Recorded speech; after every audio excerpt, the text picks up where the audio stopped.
घड़ी की सुई 8:29 पर रुकी हुई थी और मैं पसीने से तरबतर अपने कमरे में बैठा हुआ था। बाहर भेड़ियों की रोने की आवाज आ रही थी। पूरा शरीर कांप रहा था और मेरी आंखें दरवाजे पर गड़ी हुई थी। मुझे पता था कि बस अब 1 मिनट बचा है और फिर वह खेल शुरू हो जाएगा। यह सब 1 महीने पहले ही शुरू हो गया था, जब मैं अपनी नाना जी के गांव गया था। एक ऐसा गांव, इसके बारे में कोई बात नहीं करता। गांव के बाहर एक पुराना पीपल का पेड़ था। इसके बारे में कहा जाता था कि शाम के बाद वहां कोई नहीं जाता था, लेकिन मैं ठहरा शहर का लड़का इन सब बातों पर क्या ही विश्वास करता। मैं अपने दोस्तों के साथ उस पीपल के पेड़ के पास चला गया। जैसे ही मैं पेड़ के पास पहुंचा, मेरे मन में एक अजीब सी बेचैनी होने लगी, लेकिन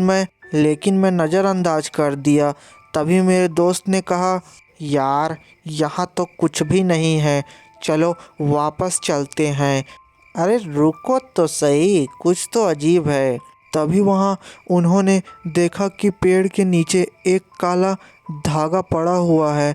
मैंने सोचा यह किसी बच्चे का होगा और मैंने उसे उठा लिया।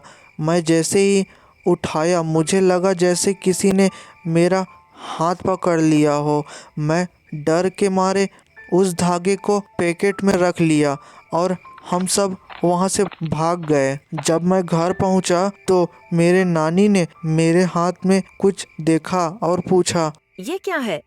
मैंने देखा, मेरे हाथ में वही धागा था जिसे मैं फेंक दिया था। मैं हैरान था। मैंने अपनी नानी को सारी बात बताई। नानी का चेहरा डर से पीला पड़ गया था। उन्होंने कहा, ये तुमने क्या कर दिया? ये तो वह धागा है जिससे शैतान का खेल खेला जाता है।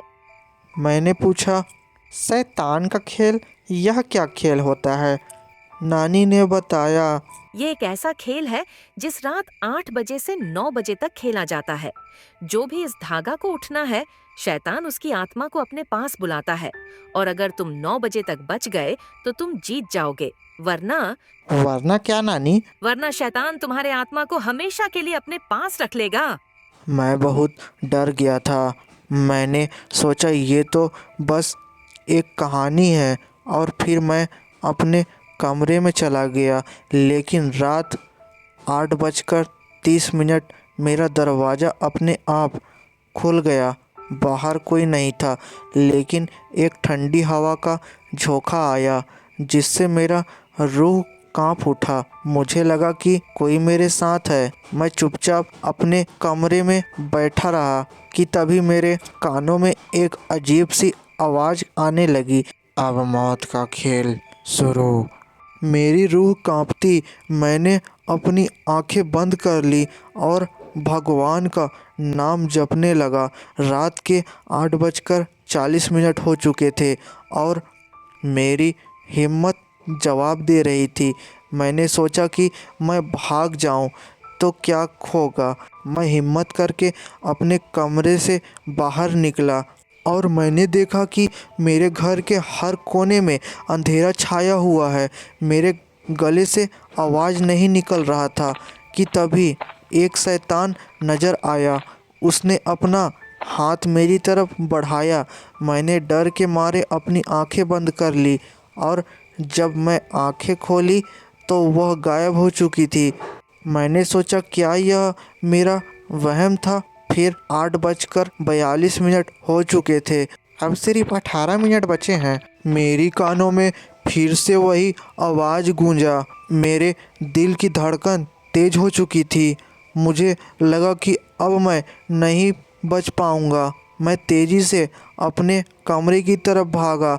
मैंने सोचा अगर मैं 9 बजे तक अपनी जान बचा ली, इसलिए मैंने अपने कमरे में जाकर गेट वगैरह बंद कर दिया। लेकिन जैसे ही मैंने दरवाज़ा बंद किया, दरवाजे पर ज़ोर ज़ोर से दस्तक होने लगी। मुझे लगा कि अगर मैंने दरवाज़ा नहीं खोला तो वह दरवाज़ा तोड़ देगा। मैं दरवाजे से चिपक कर बैठ गया और उसने कहा, मुझे तुम्हारा डर बहुत पसंद है, लेकिन अब तुम्हारे पास सिर्फ 10 मिनट बचे हैं। क्या तुम 10 मिनट तक मेरा सामना कर पाओगे? मैं इतना डर गया कि मेरे मुंह से आवाज़ ही नहीं निकली। मैंने सोचा अगर मैं इससे बात करूँगा तो यह मुझे मार देगा। मैं चुपचाप अपने कमरे में शांति से बैठा हुआ था। 8:55 हो चुके थे, सिर्फ 5 मिनट बचे हैं कि तभी मुझे लगा कि कोई मेरे बिस्तर के नीचे से बाहर निकल रहा है। मैं डर के मारे ऊपर देखा तो छत से एक साया मेरे ऊपर गिर रहा है। मैंने देखा कि वही डरावना चेहरा मेरे सामने था। उसने कहा, मैं तुम्हें बहुत पहले से देख रहा हूँ और अब तुम्हें अपने साथ ले जाऊँगा। नहीं, मुझे जाने दो, मुझे छोड़ दो, बस मुझे जाने दो।